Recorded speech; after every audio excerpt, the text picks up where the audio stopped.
በአንድ ወቅት እስራኤል ሰላም ነበረች። ነገር ግን ይህ ሰላም የሚጸና አልነበረም። ጦርነትም በአካባቢው ላይ ቀርቦ ነበረ።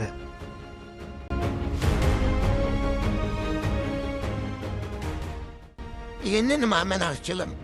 ፍልስጤም የሆነችው ላተኮን ነው። ወደፊት መሄድ የምፈልገው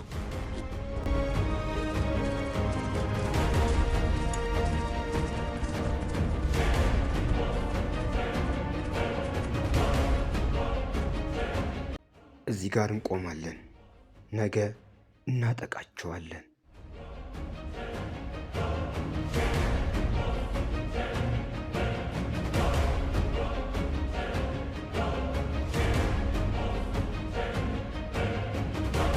እስራኤላውያን ንጉሳቸው ሳኦል ነበረ። ይህም ንጉስ የእስራኤል የመጀመሪያው ንጉስ ነበር። ይህም ንጉስ ሲያሞግሱት ደስ ይለዋል።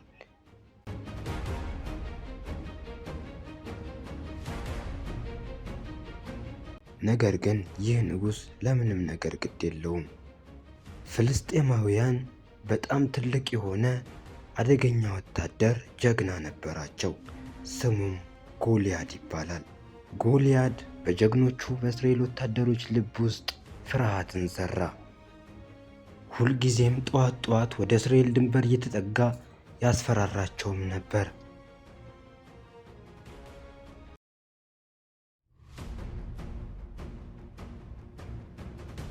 እሺ ጓዶች፣ ትዕዛዞችን ጀምረናል። ወደ ግንባር እየሄድን ነው። ሸለቆን የሚያልፍ ፍልስጤማዊ ግን እስካሁን የለም። ሰዎች የፈጣሪ ያለ ምንድነው ይሄ? እጅግ በጣም ግዙፍ ነው። ምን አይነት ሰው ነው ይሄ? ሰዎች እኔን ጎልያድ ይሉኛል፣ ለእናንተ ደግሞ ሞት ነኝ። ይሄማ ሰው አይደለም፣ ጭራቅ ነው። ሰውን ወደ እኔ ላኩ። ይህ ሰው ከኔ ጋር ተፋልሞ ከወደቀ ሙሉ እስራኤላውያን ይሰግዱልኛል ማለት ነው። አሁኑን ወደ ኋላ መመለስ አለብን። እናፈግፍግ፣ እንሽሽ። ከእናንተ ውስጥ ማን ነው እብድ? ከኔ ጋር መጀመሪያ ተፋልሞ መሞት የሚፈልግ ማን ነው? ከእናንተ ሰራዊት ውስጥ እኔን ሊፋለም የሚችል ሊጋፈጠኝ የሚችል ሞት የናፈቀው ሰው የለም? አንድ ሰው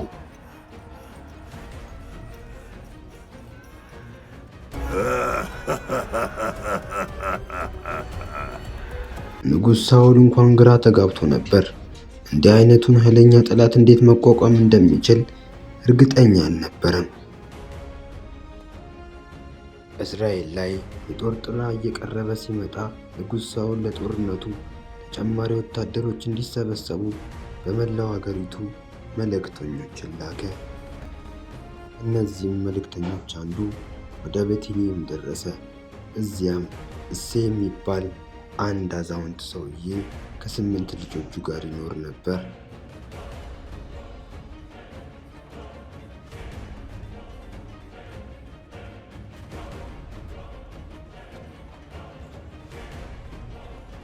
ሕዝቦች ሆይ ስሙን፣ ጦርነት መጥቶብናል።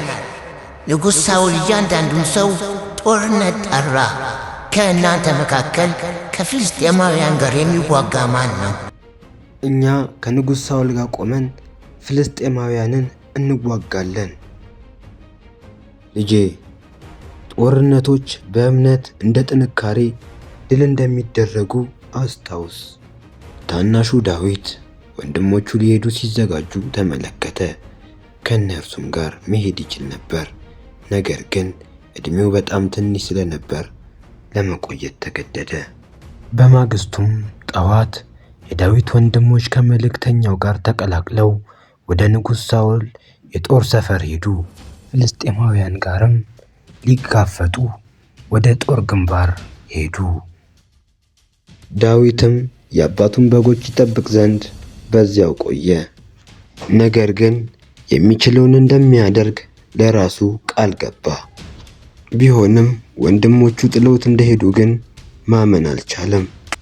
ፈጠን በሉ ሰዎች፣ ደርሰናል፣ ተቃርበናል። ፈጠን በሉ። ዳዊትም የአባቱን የእሴይ በጎችን ይዞ ለግጦሽ ወረደ። ውሃ የሚያጠጣቸው ዘንድ መልካም ወደሆነ ውሃ ይዟቸው ወረደ። በጎቹ በተሰማሩበት አካባቢ ዳዊትም ጋደም አለ።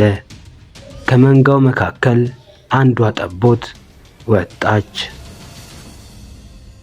አዳኝ አውሬም በአካባቢዋ ነበር። እሷንም ለማደን በመዘጋጀት ላይ ያለ ዳዊት ከእንቅልፉ ነቃ። አውሬውም ወደ ጠቦቷ በሚጠጋበት ጊዜ በፍርሃት ተዋጠች። ዳዊትም ጠቦቷ እንደጠፋች አውቆ እሷን ፍለጋ ወደ ጫካው ሮጠ።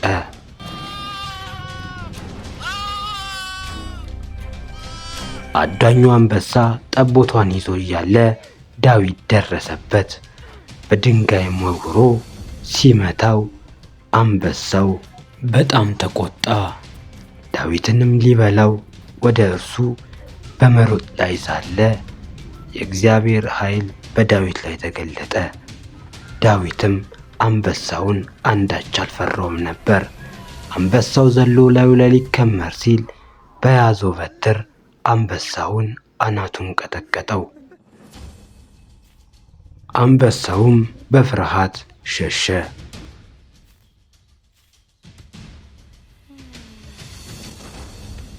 እግዚአብሔርም ዳዊትን ረዳው። ከአንበሳው መንጋጋም ጠቦቷን እንዲያላቅቀው በዳዊት ላይ አደረ።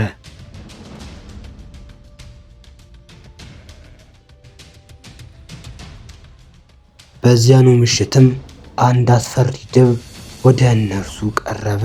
በጎቹም ላይ ጥቃትን ሊሰነዝር ቃጣ። በጎቹም እጅግ ተረበሹ። ዳዊት ግን አንዳችም አልፈራም። እግዚአብሔር ከእርሱ ጋር ነውና ክንዱም አልዛለም። ድንጋይም ከመሬት አንስቶ ከዛፍ ላይ ያለን የንብ ቀፎን መታው። በዛን ሰዓት ንቦቹ ከቀፎው ወርደው ድቡን ወረሩት፣ አባረሩትም።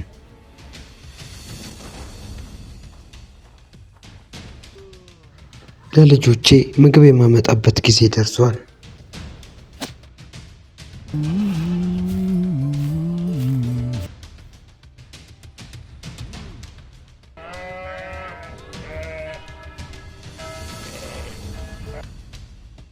አባቴ ሆይ እነሆኝ። ሰላም ልጄ፣ ወደዚህ ናና አባትህን እቀፈው።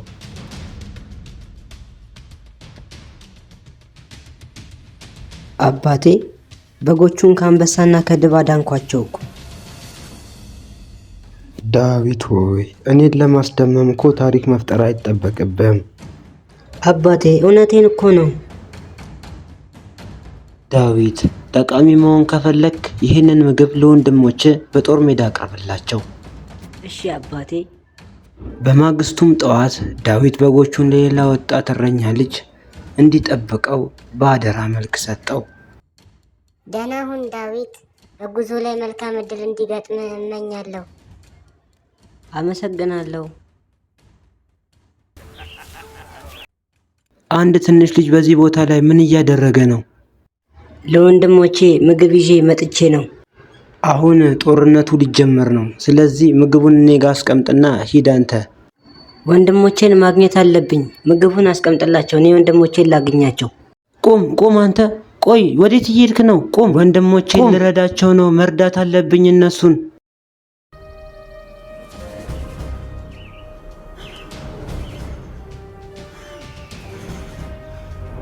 እናንተ ሰራዊት ስለታችሁን አሹሉ። ሌሊት ፀሐይ ስትጠልቅ አንድም እስራኤላውያን አይቀርም። አረ ጎልያድ ነው፣ እየመጣ ነው። እናንተ ፈሪዎች ግጠሙኝ። ልናሸንፋቸው የምንችልበት ምንም መንገድ የለንም።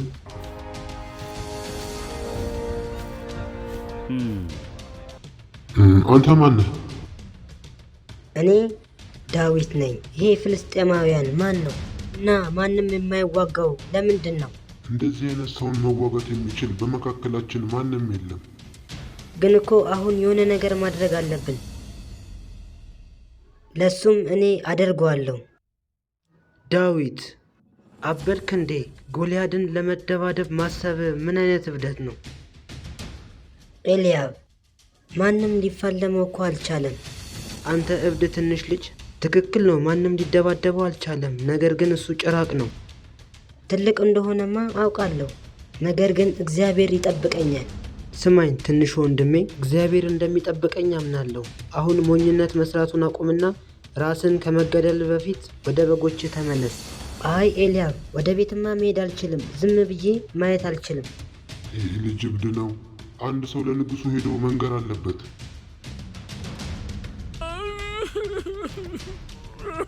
ንጉሥ ሆይ እያለቀሱ ነው። ንጉሥ ሆይ አንድ ሰው ከውጭ አንተን ለማናገር ይፈልጋል። ማን ነው እኔን ለማናገር የሚፈልገው? ጎልያድን ለመዋጋት ፈቃደኛ ነኝ የሚል ሰው ነው። ምን? ቶሎ ወደ እኔ ላከው። የት አለ? ቶሎ ላከው። አቤት ንጉሥ ሆይ ጠሩኝ። እኔ ዳዊት እባላለሁ። አይሆንም፣ ይህማ ቀልድ ነው። አንተ እኮ ገና ልጅ ነህ።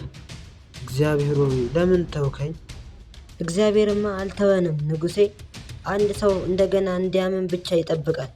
አንተ ትንሽ ልጅ ስለ እግዚአብሔር ምን ታውቃለህ? አንበሳ የአባቴን በግ ሊወስድብኝ ሲመጣ አሳድጄዋለሁ። ድብም በሌሊት ሲመጣ ወደ ዱር መልሼ ነድቼዋለሁ። በጉልበት ምክንያት አልነበረም፣ በእግዚአብሔር ኃይል እንጂ። አዎ ልክ ነህ። ምናልባትም ወደዚህ የመጣኸው በሆነ ምክንያት ሊሆን ይችላል። ከሆነ ማለት ነው። በእውነት ጌታ ካንተ ጋር ከሆነ ልታሸንፈው ትችላለህ። አመሰግናለሁ ንጉሥ ሆይ፣ ያለኝን ሁሉ እሰጣለሁ። እግዚአብሔር ካንተ ጋር ይሁን። እግዚአብሔር ይከተልህ።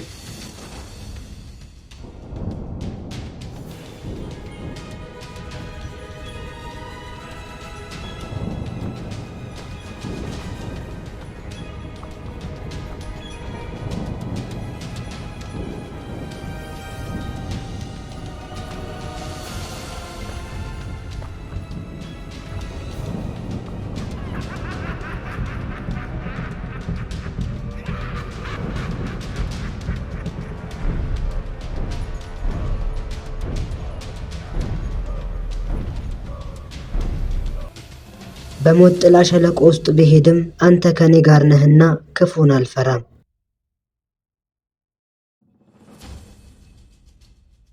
ሳሙኤል ሆይ ተነስ፣ ተቀባው፣ እርሱ ነውና።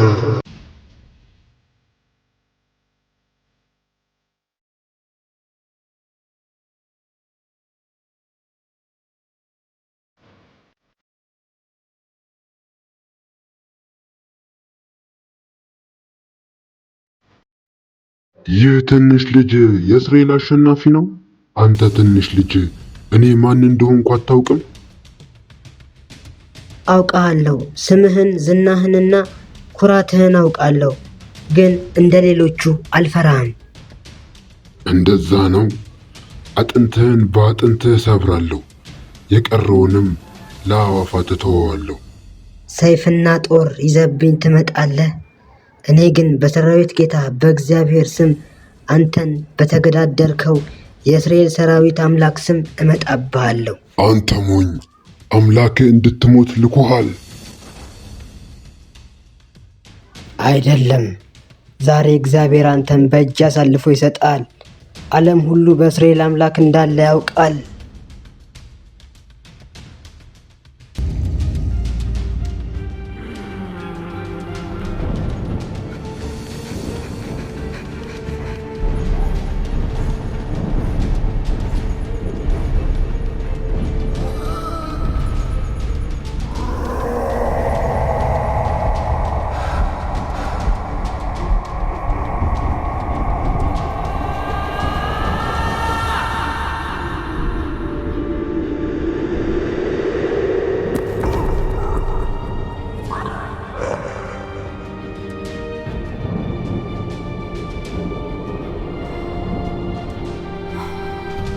አይሆንም፣ ያ ልጅ ገደለው። ዳዊት ጎልያድን አሸነፈው። ለእስራኤል ለእስራኤል! እየመጡ ነው። መሸሽ አለብን። ኦ አይሆንም! ውጊያውን እርሳው! ሩጡ! ለሕይወታችሁ ሩጡ!